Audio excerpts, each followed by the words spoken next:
Hello દર્શક મિત્રો, સ્વાગત છે તમારો આજના નવા વિડીયોમાં। તો આજે આપણે વિડીયોમાં વાત કરશું આરએમસી રાજકોટ મ્યુનિસિપલ કોર્પોરેશનમાં જે જુનિયર ક્લાર્કની ભરતી છે તેની નવી એક અપડેટ આવી છે તેના વિશે વિડીયોમાં વાત કરશું। તેમજ આઈટીઆઈમાં સુપરવાઇઝર ઇન્સ્ટ્રક્ટરની ભરતી તેમજ બીઓબીમાં એટલે કે બેંક ઓફ બરોડામાં 10 પાસ ઉપર જે ભરતી આવી છે તેના વિશે વિડીયોમાં વાત કરશું। તેમજ એસએમસીમાં આરોગ્ય વિભાગમાં ભરતી ચાલી રહી છે। તો આવી બધી જ સરકારી ભરતીની જે માહિતી છે તેના વિશે આપણે આ વિડીયોમાં વાત કરવાના છીએ। તો દર્શક મિત્રો, વિડીયોને અંત સુધી જોતા રહેજો અને હવે તમારે દરેક સરકારી ભરતીની અપડેટ મેળવવા તેમજ સરકારની દરેક યોજના મેળવવા માટે અમારી ચેનલને સબસ્ક્રાઇબ કરી લેજો, જેથી અમે આવી દરેક સરકારી ભરતી તેમજ સરકારી યોજના માટેના વિડીયો પોસ્ટ કરીએ તો તેની નોટિફિકેશન તમને મળતી રહે। તો ચલો દર્શક મિત્રો, આપણે વિડીયોની શરૂઆત કરીએ।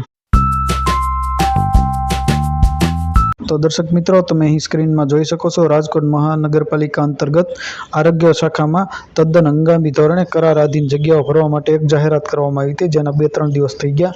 રાજકોટ મહાનગરપાલિકા આરોગ્ય શાખા હસ્તક નેશનલ હેલ્થ મિશન અંતર્ગત તદ્દન હંગામી ધોરણે account cum data entry assistant public health manager PHMની ખાલી જગ્યા પડેલી હતી। જે જગ્યાઓ તથા ભવિષ્યમાં ખાલી થનાર જગ્યાઓ માટે arogya.gujarat.government.in પરથી ઈચ્છુક ઉમેદવારો પાસેથી ઓનલાઈન અરજી કરવા તેમજ રજીસ્ટ્રેશન કર્યા બાદ કરંટ ઓપનિંગમાં જઈ તારીખ 15/5/2025 થી 21/5/2025 સુધીમાં ઓનલાઈન અરજી કરવામાં જણાવેલ હતી, જે હાલ પૂરતી મોકૂફ રાખવામાં આવેલી છે। ફરી જાહેરાત આપવાની થશે ત્યારે ફરી જાહેરાત પ્રસિદ્ધ કરવામાં આવશે, જેની દરેક ઉમેદવારોએ નોંધ લેવી। તો દર્શક મિત્રો, આ તમે સ્ક્રીનમાં જોઈ શકો છો, આરએમસી દ્વારા એક આરોગ્ય વિભાગમાં એક નવી ભરતી બહાર પાડવામાં આવી હતી, જે તદ્દન હંગામી ધોરણે જે હાલ પૂરતી મોકૂફ રાખવામાં આવી છે। તો આ એક તમારા માટે મહત્વની અપડેટ હતી। હવે આપણે જે જુનિયર ક્લાર્કની આરએમસીની નવી અપડેટ છે તેના વિશે વિડીયોમાં વાત કરશું। તો દર્શક મિત્રો, તમે અહીં સ્ક્રીનમાં જોઈ શકો છો, જુનિયર ક્લાર્ક સંવર્ગની લેખિત પરીક્ષાની OMR સીટ રાજકોટ મહાનગરપાલિકાની વેબસાઇટ પર પ્રસિદ્ધ કરવા બાબતે એક લેટર જાહેર કરવામાં આવ્યું છે, જે તમે સ્ક્રીનમાં જોઈ શકો છો।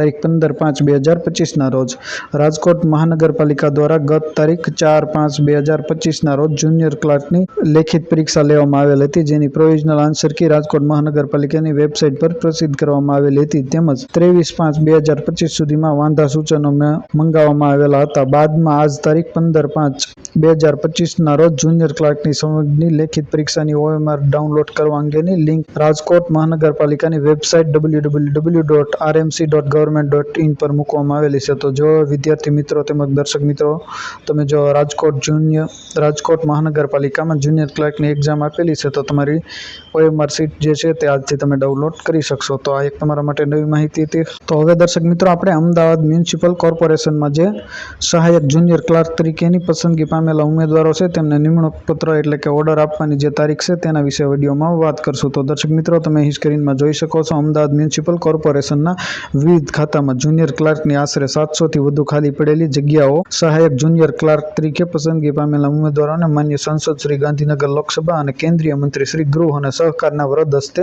નિમણૂક પત્ર એનાયત કરવામાં આવવાના છે। જે તારીખની વાત કરીએ તો 18/5/2025ના રોજ કાર્યક્રમનું આયોજન કરવામાં આવેલું છે। તો જે પણ દર્શક મિત્રો તેમજ વિદ્યાર્થી મિત્રોએ સહાયક જુનિયર ક્લાર્કની એક્ઝામ આપેલી હતી અને તેમાં પાસ થયેલા, જે ઓર્ડરની રાહ જોઈ રહ્યા હતા, તેમને 18/5/2025ના રોજ ઓર્ડર મળી જશે। તો મિત્રો, આ એક તમારા માટે નવી માહિતી। હવે આપણે બીઓબીની જે ભરતી આવી છે તેના વિશે વિડીયોમાં વાત કરશું। તો દર્શક મિત્રો, તમે અહીં સ્ક્રીનમાં જોઈ શકો છો, જે ભરતી ચાલી રહી છે બેંક ઓફ બરોડા એટલે કે બેંક ઓફ બરોડા દ્વારા 500 જગ્યાઓ પર ઓફિસ આસિસ્ટન્ટ પ્યુનની ભરતી ચાલી રહી છે, જેના ફોર્મ ભરવાની શરૂઆતની તારીખની વાત કરીએ આપણે તો 3/5/2025ના રોજ ફોર્મ ભરવાના શરૂ થઈ ગયા છે અને ફોર્મ ભરવાની અંતિમ તારીખની વાત કરીએ તો દર્શક મિત્રો 23/5/2025ના રોજ ફોર્મ ભરવાની અંતિમ તારીખ છે। ત્યાર પછી આપણે શૈક્ષણિક લાયકાતની વાત કરીએ દર્શક મિત્રો, તો ધોરણ 10 પાસ જે લોકો છે તે બેંક ઓફ બરોડા દ્વારા 500 જગ્યા બહાર પાડવામાં આવી છે ઓફિસ આસિસ્ટન્ટ પ્યુનની, તેમાં ફોર્મ ભરી શકશે। અને ઉંમર મર્યાદાની વાત કરીએ દર્શક મિત્રો, તો ઉંમર છે 18 થી 26 વર્ષ। ત્યાર પછી જે લોકોને અનામત લાગુ પડે છે તેને અનામત મુજબ છૂટછાટ આપવામાં આવશે। ધારો કે ઓબીસી છે તો તેને 3 વર્ષ છૂટછાટ આપવામાં આવશે। SC/ST કેટેગરીના ઉમેદવારો હોય તેમને 5 વર્ષની છૂટછાટ અને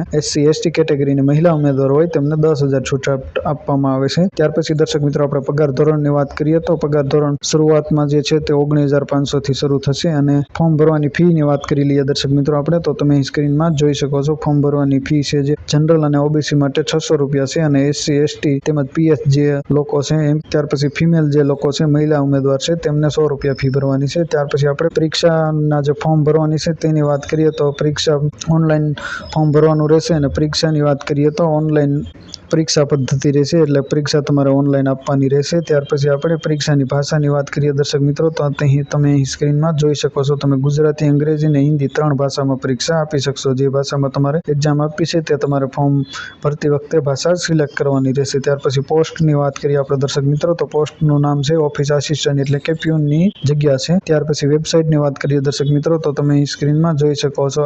ibpsonline.ibps.in, તેના ઉપર તમારે જઈ અને જે BOBમાં ભરતી છે 500 જગ્યા ઓફિસ આસિસ્ટન્ટની, તેના ઉપર જઈ તમે ફોર્મ ભરી શકો છો। ત્યાર પછી જગ્યાની વાત કરીએ દર્શક મિત્રો આપણે, તો કુલ જગ્યાઓ જે છે તે 500 જગ્યા છે, અને ગુજરાતની વાત કરીએ તો ગુજરાતમાં 80 જેટલી જગ્યાઓ આવેલી છે, જેના માટે ભરતી બહાર પાડવામાં આવી છે। ત્યાર પછી દર્શક મિત્રો આપણે પરીક્ષા પદ્ધતિ જે છે તેનું માળખું કઈ રીતે છે તેની આપણે વિડીયોમાં વાત કરી લઈએ। તો દર્શક મિત્રો અહીંયા તમે સ્ક્રીનમાં જોઈ શકો છો, અંગ્રેજી ભાષાનું ભાષાકીય જ્ઞાન જે છે તેના 25 પ્રશ્નો રહેશે, અને તેના ગુણ પણ 25 રહેશે। ત્યાર પછી સામાન્ય જ્ઞાન છે તેના 25 ગુણ રહેશે અને 25 ક્વેશ્ચન રહેશે। ત્યાર પછી એલિજિબિલિટી મેથેમેટિક, એટલે કે ગણિત, જે ગણિતના 25 ક્વેશ્ચન રહેશે અને તેના પણ 25 માર્ક રહેશે। ત્યાર પછી રીઝનિંગ છે તાર્કિક, તેના પણ 25 ક્વેશ્ચન અને 25 માર્ક રહેશે। આમ ટોટલ 100 ક્વેશ્ચન રહેશે અને 100 માર્ક રહેશે, જે તમે અહીં સ્ક્રીનમાં જોઈ શકો છો દર્શક મિત્રો। ત્યાર પછી પરીક્ષાની ભાષાની વાત કરી તો તે મેં તમને સમજાવી દીધું, અંગ્રેજી, ગુજરાતી અને હિન્દીમાં તમે એક્ઝામ આપી શકશો। અને સમયની વાત કરીએ તો દર્શક મિત્રો અહીં તમને 80 મિનિટ આપવામાં આવશે અને 100 પ્રશ્ન એટેમ્પ કરવાનું રહેશે। તો આ એક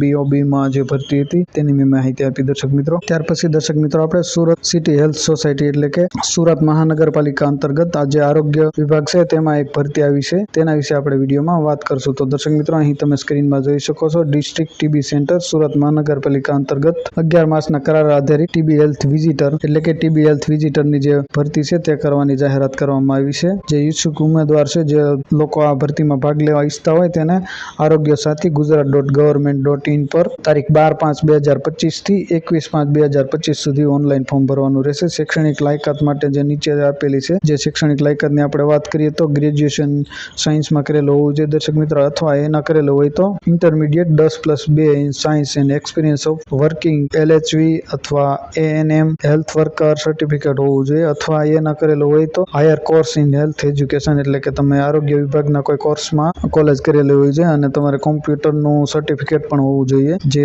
શૈક્ષણિક લાયકાત આપેલી છે તમે અહીં સ્ક્રીનમાં જોઈ શકો છો દર્શક મિત્રો। અને પોસ્ટના નામની વાત કરીએ તો અહીં તમે સ્ક્રીનમાં જોઈ શકો છો, TB હેલ્થ વિઝિટરની પોસ્ટ છે, જે અહીં સ્ક્રીનમાં આપેલી છે દર્શક મિત્રો, તમે જોઈ શકો છો। ત્યાર પછી દર્શક મિત્રો આપણે પગાર ધોરણની વાત કરીએ તો તમે અહીં સ્ક્રીનમાં જોઈ શકો છો, 15,000 જે ફિક્સ પગાર છે તે આપવામાં આવશે, દર મહિને 15,000 ફિક્સ પગાર આપવામાં આવશે। અને કોન્ટ્રાક્ટ ડેટની વાત કરીએ તો 11 મંથ કોન્ટ્રાક્ટ બેઝ જે ભરતી કરવામાં આવેલી છે તે 11 મંથ રહેશે। આ ભરતી કરાર આધારિત હોવાથી અન્ય કોઈ હક કે હિત મળવાપાત્ર થશે નહીં, તથા કાયમી નોકરી માટે કોઈ હક દાવો કરી શકશે નહીં, તથા મુદત પૂરી થઈ આપોઆપ નિયુક્તિ સમાપ્ત થશે। ભરતી ફક્ત મેરિટ આધારે જ કરવામાં આવશે, ઓનલાઈન મળેલી અરજીઓ જ સ્વીકારવામાં આવશે, કોઈ પણ અરજી રૂબરૂ લેવામાં આવશે નહીં। તો દર્શક મિત્રો આ એક જે કોન્ટ્રાક્ટ બેઝ ભરતી હતી તેની મેં તમને માહિતી આપી। હવે જે ITI ઇન્સ્ટ્રક્ટરની ભરતી છે તેના વિશે આપણે વિડીયોમાં વાત કરીએ। તો દર્શક મિત્રો તમે અહીં સ્ક્રીનમાં જોઈ શકો છો, ઔદ્યોગિક તાલીમ સંસ્થા ધારી ખાતે પ્રવાસી સુપરવાઇઝર ઇન્સ્ટ્રક્ટર માનદ સેવાઓ અને અંતિમ ઇન્સ્ટ્રક્ટર માનદ સેવાઓ આમંત્રિત કરવા અંગે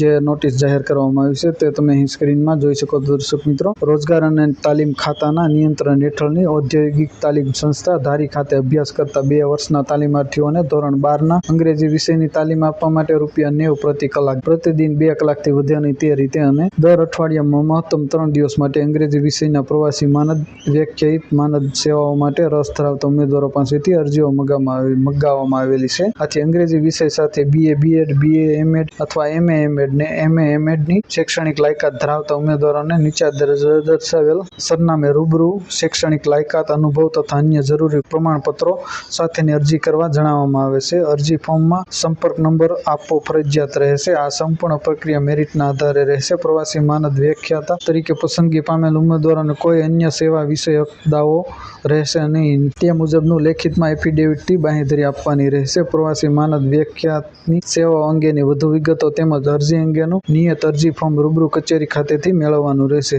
રૂબરૂ ટપાલથી અરજી આપવાની છેલ્લી તારીખની વાત કરીએ દર્શક મિત્રો આપણે તો 20/5/2025 છે। ત્યાર પછી રૂબરૂ મુલાકાતનું સ્થળ આચાર્ય શ્રી કચેરી ઔદ્યોગિક તાલીમ સંસ્થા ધારી, તુલસીશ્યામ રોડ, હિમખીમડી, પરાગ મું, ધારી, જિલ્લો અમરેલી। તો દર્શક મિત્રો આ એક જે કોન્ટ્રાક્ટ બેઝ અને કાયમી ભરતી જેવી વગેરે ભરતી રિલેટેડ બાબત હતી તેના વિશે મેં તમને માહિતી આપી। દર્શક મિત્રો આશા રાખો આ વિડીયો તમને પસંદ આવ્યો હશે। વિડીયો પસંદ આવ્યો તો વિડીયોને લાઇક કરજો, તમારા મિત્રો સાથે શેર કરજો અને કોઈ પ્રશ્ન હોય તો અમને કમેન્ટ કરીને ચોક્કસ જણાવજો. અમે તમારા પ્રશ્નોનો રિપ્લાય આપીશું. અને કોઈ પણ આવી દરેક સરકારી ભરતીની તેમજ દરેક સરકારી યોજનાની માહિતી મેળવવા માટે અમારી ચેનલને અત્યારે જ સબસ્ક્રાઈબ કરો. અને ફરી એક નવા ટોપિકમાં નવા વિડીયો સાથે મળશું. ત્યાં સુધી જય હિન્દ, વંદે માતરમ.